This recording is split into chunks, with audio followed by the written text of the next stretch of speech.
So at our last Young Professionals meeting, we came across an organization.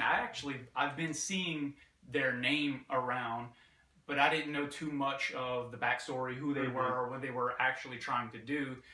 Which I'm very glad that they came be the speaker to understand what it is that they're trying to do. So yeah, so Yeah, so that organization is called the SOS, Pets of Ouachita. So that's for Save Our Shelters, our pet shelters. So right.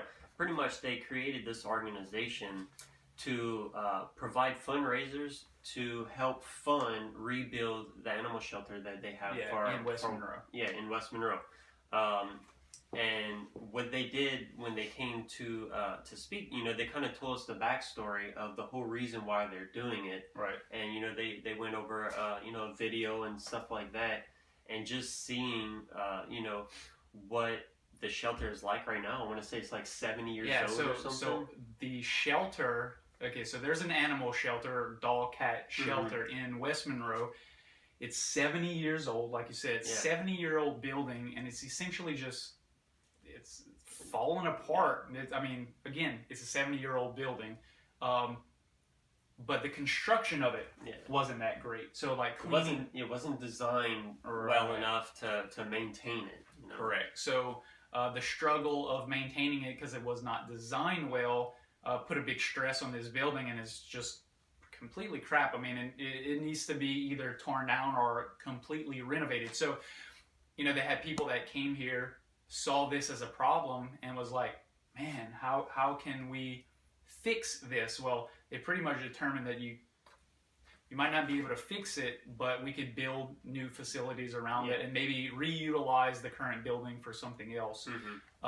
So if you see SOS, Pets of Ouachita, Save Our Shelter, any of that stuff, they are trying to raise funds to renovate and create a better pet shelter in West Monroe. Yeah, because right now, it's in such poor condition. It looks very sad.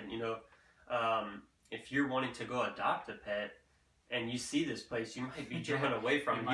You don't want to go there. Right. And the whole point of the animal shelter is to take these animals off the streets and to have these pets for adoption. Right. So that better homeowners or better pet owners can take them in. The animals. And right now people are not really wanting to go. So with a nicer facility, there's going to be more adoption. You should be able to have a higher adoption because this shelter is a high kill shelter. Unfortunately, they have so many animals, and the conditions report it's a very high kill shelter. Which if you're an animal person like I am, you don't like to hear that and know about that. So the more you could put support behind that initiative, it could make the adoptions go a lot quicker, and you could just maybe feel, oh, okay, well, we have a good resource in our community that helps the stray animal pet situation. Yeah, and they have a few different fundraisers that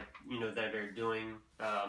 Specifically, I want to say she mentioned about they're going to different businesses and they have like a little dog house that they'll put on the front desk. Where so if you do have a business, like you said, look for that and ask for the little dog house. Yeah, you could just put it in your place of business and people just drop a couple bucks in. Put change, bucks or whatever, and that money just goes directly towards that. Another one is they're doing a kind of like a campaign type thing through Facebook where you can like donate your birthday. Right. So all during your birthday, you're essentially people forwarding people to your thing that you're writing. And they said that that's been a really good drive for them. Right. So that's another thing. And then the bricks for a sidewalk. So you can buy a brick. Yeah, you could buy a brick. You can engrave your business name on it or whatever you want to put on it. And they might have different packages or whatever for different size bricks. I'm not sure. Yeah. So the biggest thing with all this is not just the helping the animals, but it's helping the community as a whole. And we have a feel for it as well as animal lovers. So if you are an animal type person, just look more into the SOS, who they are, what they're trying to do. So I did want to go into the financial side because they let us know a little bit of the financials when we were out there. So yeah, so it's not just this money pit or whatever. They're being very specific of how this is going to work and how it's going to work money wise.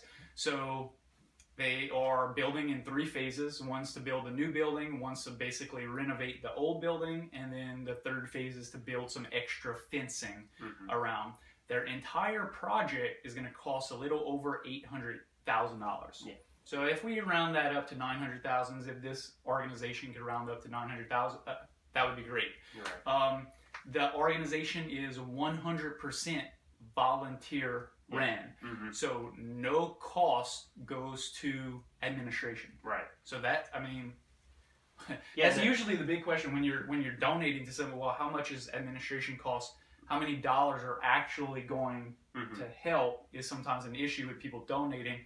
100% is going to the build out. Yeah, and the lady who came present it, she has a full-time job, so she she's really putting her extra time into this, and she's not getting paid for it. Yeah.